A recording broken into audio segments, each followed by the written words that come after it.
Slogan, এবং সেই ধারা জিয়া রহমান সাহেবের পর থেকে বেগম খালেদা জিয়া অব্যাহত রেখেছেন। তারেক রহমান সাহেব এটাকে সামনের দিকে এগিয়ে নিয়ে যাচ্ছে।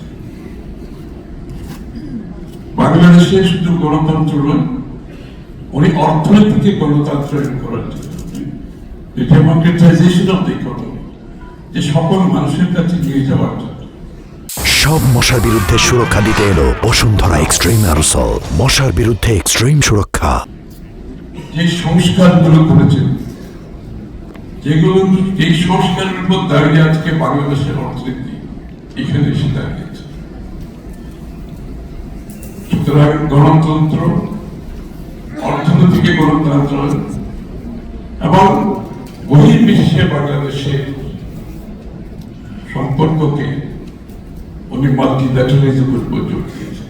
কোন কান্ট্রি সেন্ট্রিক উনি পররাষ্ট্রনীতি করেন, মাল্টিল্যাটারালিজম, যেটা ডেমোক্রেসির সাথে যায়, যেটা মুক্ত বাজার অর্থনীতির সাথে যায়, যেটা প্রাইভেট সেক্টরের বিকাশ ঘটার জন্য প্রয়োজন, সেই মাল্টিল্যাটারালিজমের বৈদেশিক উনি আমাদের দিয়ে গেছে।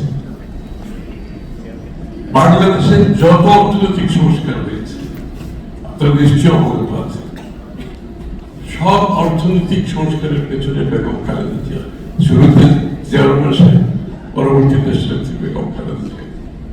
সেটা অর্থনৈতিক ক্ষেত্রে বলেন, এবং বিশেষ করে আমি বলবো যে বাংলাদেশের মূল যে প্রতিষ্ঠানগুলো, সেগুলোকে উনি রাজনীতিকরণ করতে দেয়নি। আমি এক্সাম্পল হিসেবে বলতে পারি, বাংলাদেশ ব্যাংকে কোনো রাজনীতি অ্যাপয়েন্টমেন্ট হয় নাই কোনো সময়, সবাই থাকে কোনো সময় নেই। সিকিউরিটি অ্যান্ড এক্সচেঞ্জ কমিশনে কোনো সময় রাজনীতিক অ্যাপয়েন্টমেন্ট উনি করতে দেন, যে কারণে বিএনপি যখনই ক্ষমতায় ছিল শেয়ার বাজারে কোনো সময় প্রশ্নবিদ্ধ হয়নি। আপনার ফাইন্যান্সিয়াল ইনস্টিটিউশন গুলো আজকে যে অবস্থা, তার কোনো কিছুই ছিল, সকলের এক্সচেঞ্জ ছিল, এবং উনি পার্টনারশিপের মাধ্যমে দেশ গঠন করার চেষ্টা করছেন। এমনকি বিরোধী দলে গিয়ে পোস্ট শেখ হাসিনা বাংলাদেশ দেখতে কিরকম হবে সেটা ভেবে উনি 31 দফা সংস্কারের প্রস্তাব করেছেন। ওনার মৃত্যুর 8-10 বছর আগে 31 দফা সংস্কারের মধ্যে অর্থনৈতিক সংস্কার বিশেষভাবে উল্লেখযোগ্য। তখন কিন্তু কেউ সংস্কারের কথা বলে নাই, বাংলাদেশ চিন্তাও করে নাই।